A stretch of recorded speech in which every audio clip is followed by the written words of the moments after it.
Have you ever seen a Japanese product and thought to yourself, wow, that is so cute? How about the packaging for the product itself? Adorable maybe?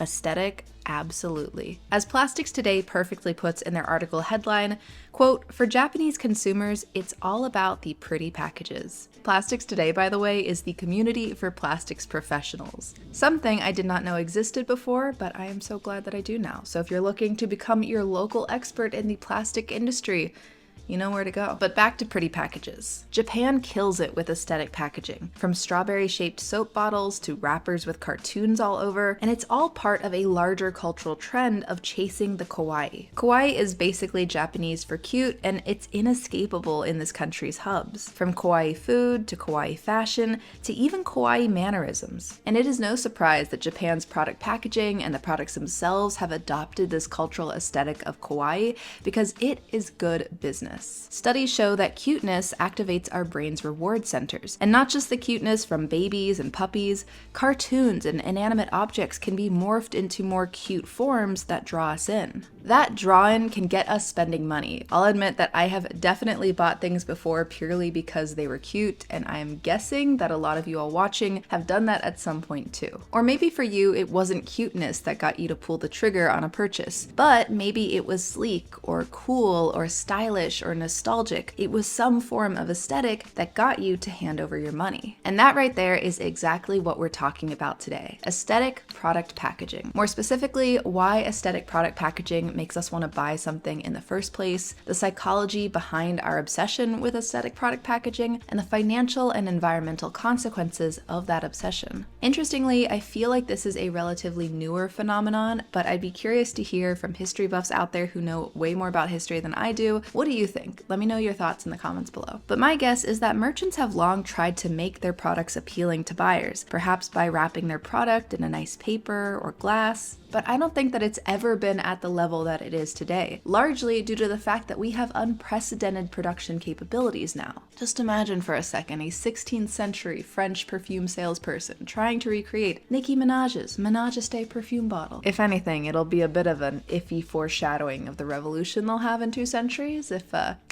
you know what I mean? But take an amphora. These were containers in ancient Greece and Rome that were used to package and store items. For the most part, they weren't embellished beyond some labeling that told people what was inside them. Some celebratory amphorae or ones used for rare items may have been decorated a bit, but it was rare. Now though, it feels like everything in our world with packaging comes with its own special decoration. So let's talk about it. But first, you know the drill, old timers. If you are new here, hi, I'm Cara. I make video essays on the intersection of money, media, and intentional living. And if you like this video, I think you'll also like my video on aesthetic restocking videos, which I made recently. So go check out that one after you're done with this video. And don't forget to subscribe to keep up with future videos. And if you'd like to keep up with other ways to make some extra moolah, check out today's sponsor, Freecash. Freecash is an online platform where you can sign up for free and make extra money by doing things like playing specific mobile games, testing out apps, and answering surveys. Already, Freecash has paid out over $80 million to users. Now, obviously, you are not going to get rich doing this. This is not a get-rich-quick scheme. Do not start making plans to have this be your side hustle. But you can make real extra cash by completing special offers on the Freecash platform. I think this is especially great for those who love to check out and play new games on their phone, because not only does Freecash introduce you to tons of new games, but you can actually make some money while playing them. If this sounds like your cup of tea, check out Freecash using my link down below. Either type in freecash.com/r/Cara Nicole or use the link down below. And thank you so much to Freecash for sponsoring today's video. Okay, so think back to the last time that you saw an aesthetic product or product packaging that made you really want to buy it. What was it about the packaging or the design that really caught your eye? To go a step further, what adjectives did that design make you think or feel about the product? And how do those adjectives tie into your perception of yourself? I know, we're going deep, folks.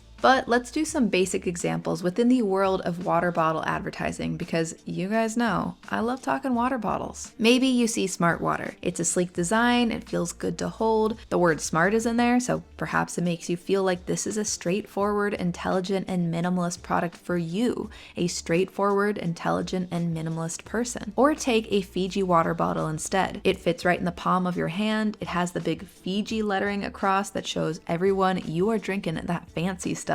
And the pops of color are inviting and eye-catching. For you, it feels right as someone who wants to be eye-catching, inviting, and a little bit fancy. Like I said, these are basic examples, and as we all know, some product packaging can get way more out there than that. But what the water bottle examples do is help us understand how design elements are used by companies to communicate their brand, their value proposition to customers, and how they're different from similar products out there. One example at a much higher price point is Apple. Apple is a rock star in the design world, in both its functionality as well as the visual communication of its brand. When you think of Apple, you think of elegance, of some indescribable cool factor. Apple's products aren't just phones, computers, watches, they're status symbols. If anyone remembers the famous Mac versus PC commercials from years ago, the poor PCs were basically bullied across the airwaves for being lame and frumpy.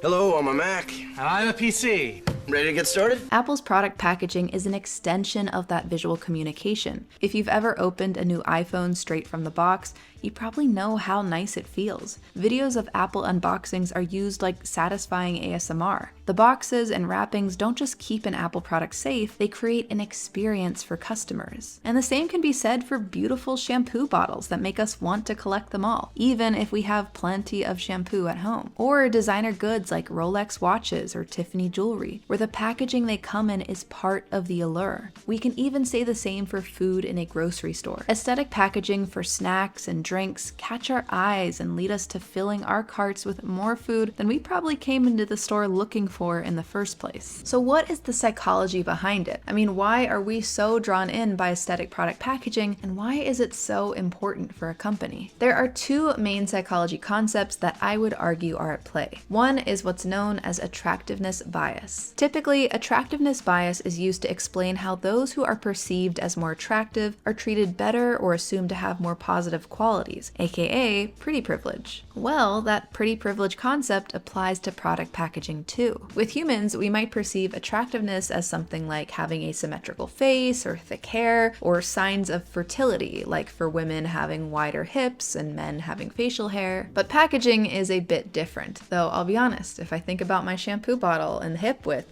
I've never thought about it that way, but I guess it kind of does. To be clear, I am not sexualizing my shampoo bottle. Please, I beg you, do not play that clip out of context. Anyways, I do think that a lot of what we see as attractive when it comes to product packaging does come from a primal place.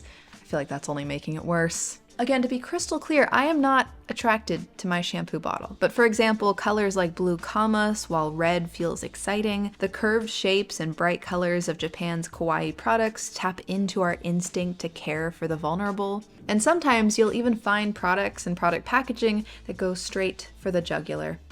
Our hunger. Step into a Lush store and you will find so many non-edible products that look like food. I swear every time I walk by a Lush store, there's a moment I think it's a bakery and I get really excited. And then it's disappointing because it's not. But even though I can't eat their soaps, just the aesthetic of picture-perfect food makes me want to check them out. This is all to say that we are drawn to things that we find attractive. And with the attractiveness bias in mind, we're going to project more positive qualities onto someone or something that we find attractive, like a company selling you something. If you find a product or product packaging more attractive, you're more likely to think good things about them, whether it's their quality or their reputation. Which brings us to our next psychology concept, the primacy effect. This is defined as, quote, a cognitive bias that refers to an individual's tendency to better remember the first piece of information they encounter than the information they receive later on. In other words, first impressions matter. A company wants to pour money and time time into aesthetic packaging because they know you'll assume more positive qualities toward their brand if they do. And that positive assumption will likely shape your long-term perception of them. Now, to be clear, there is legitimate value to aesthetic product packaging. If I'm a company, of course I want people assuming positive things about my product. And I like that our packaging can help convey what type of brand we aim to be. Modern, nostalgic, youthful, mature. It's not bad that aesthetic product packaging exists, and I think it's the wrong take to be like,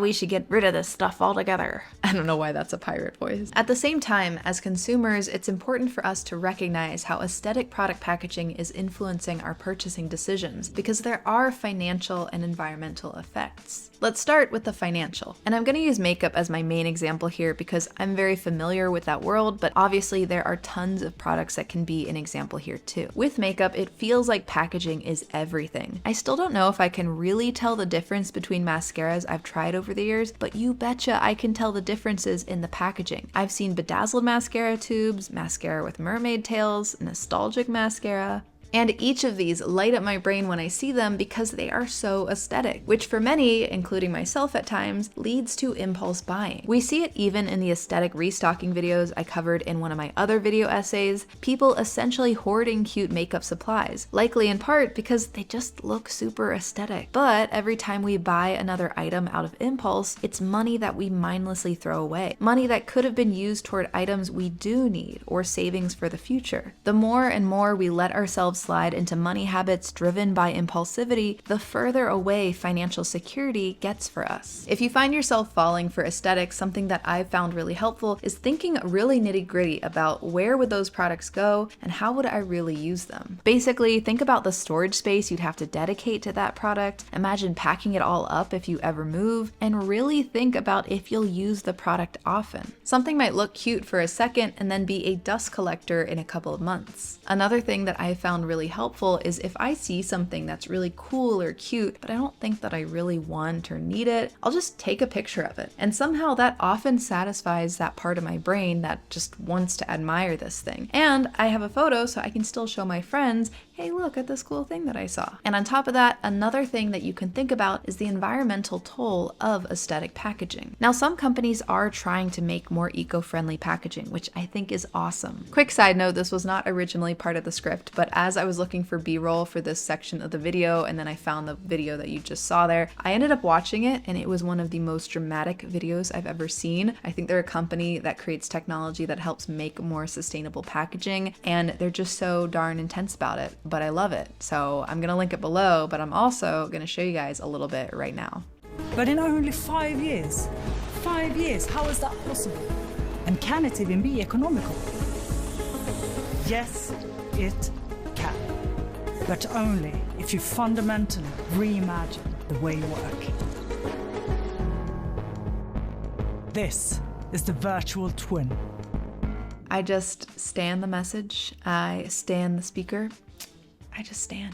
Okay, but back to the video at hand. I would argue that there is still an overwhelming amount of excess product packaging that is made in the name of aesthetics. For example, I recently bought the Bubble Moisturizer because I'd run out of face lotion, and honestly, I thought the packaging looked cute, so I bought it. Yes, I fell for aesthetic product packaging. And granted, it was less than $10, but it ran out so quickly. I was shocked because the container looked bigger, but there's actually only an ounce of product in there. Another side note, I ended up buying a body lotion after that I use for both my body and my face, and honestly, I can't tell a difference. Kind of works the same, and it's cheaper, and it comes in bigger bottles, so FYI, that was my experience. But either way, things like false bottoms and thick walls can make products like makeup or lotions look bigger than reality, so you think you're getting a better deal than you really are. Not only is that financially a bit sucky, but it leads to even more waste. 8 million metric tons of plastic are dumped into the ocean every year. And just zooming in on beauty products alone, the Plastic Pollution Coalition captures it well, saying, quote, "The personal care and beauty industry produces more than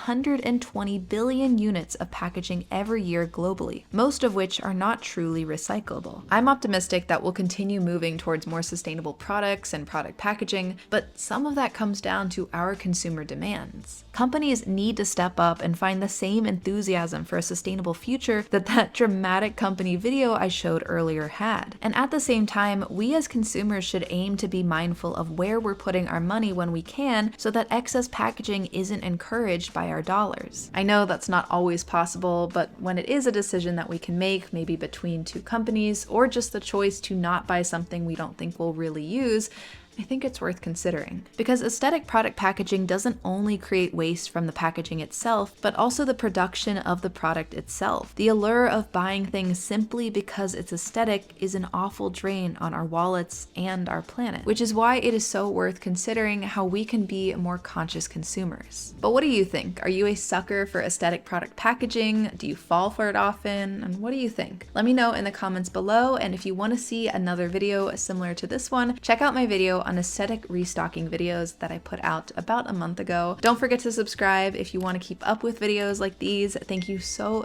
much to my patrons on Patreon and those who donate on Buy Me a Coffee for supporting this channel. I really appreciate you guys. Thank you so much for watching and getting this far, and I will see you next time. Bye!